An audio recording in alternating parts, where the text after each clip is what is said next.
The storm rolled in fast, swallowing the countryside in a wall of black clouds. I was driving a narrow back road, miles from the highway, when my headlights caught the glint of something strange. At first I thought it was just a reflection, but then I saw it clearly. A man standing in the rain, holding a lantern. He didn't wait for help. He didn't move at all. Just stood at the edge of the road, his lantern swinging slowly, the light swaying back and forth as though caught by a phantom breeze. I slowed down. Something about the way he stood there. It was wrong. Too still. Too patient.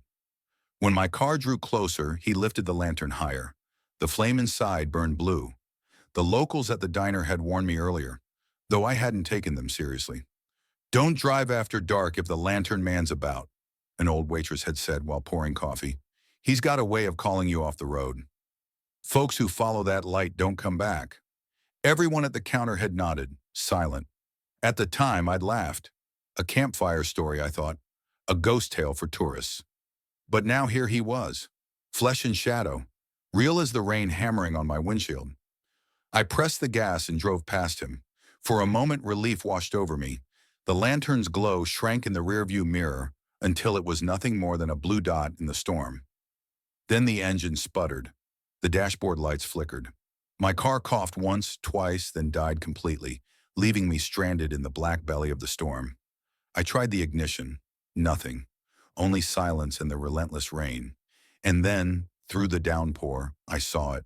Up ahead, the lantern, swinging slowly, side to side. But this time, the man was closer than before. Fear clawed up my throat.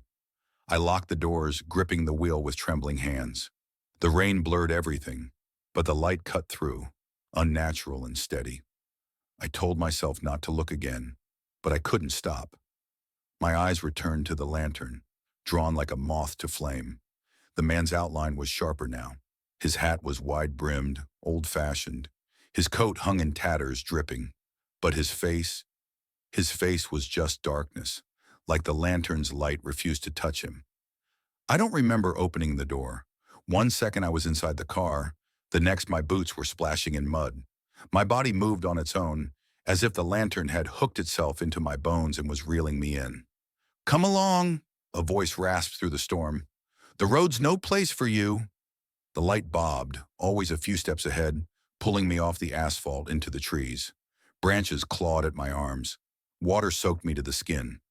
Still I followed, deeper and deeper into the woods, until the rain stopped, until the trees thinned, and I stood at the edge of a vast black marsh. The lantern man waited on a rotting boardwalk that stretched out into the swamp. Fireflies burned in the mist, their glow sickly green, dancing like lost souls. "Not much farther now," he whispered.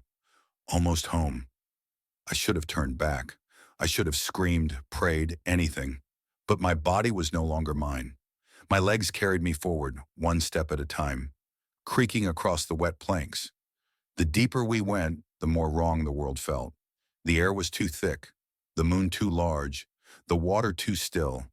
And then I saw them, faces, hundreds of faces, pale and bloated, staring up from beneath the swamp's surface. Their mouths opened and closed silently, like fish gasping for air. Their eyes were milky, unblinking. The missing. The ones who had followed the light before me. The lantern man stopped at the end of the boardwalk. He turned slowly, raising the lantern high. The blue flame inside roared, casting shadows that stretched like claws across the water. "Every flame must feed," he said, voice low and hungry. "Every soul must burn." The faces in the swamp began to rise, arms breaking the surface, clawing, reaching. The water boiled with movement. I screamed, trying to fight the pull, but it was useless. My body lurched forward as though shoved by invisible hands. The lantern's light swelled, blinding. And then, nothing. I woke on the side of the road. My car was there. Headlights off, rain still falling. For a moment I thought it had all been a nightmare. But when I looked in the rearview mirror, my heart froze. My eyes were glowing faintly blue. And in the distance, down the road behind me, a lantern swung, waiting.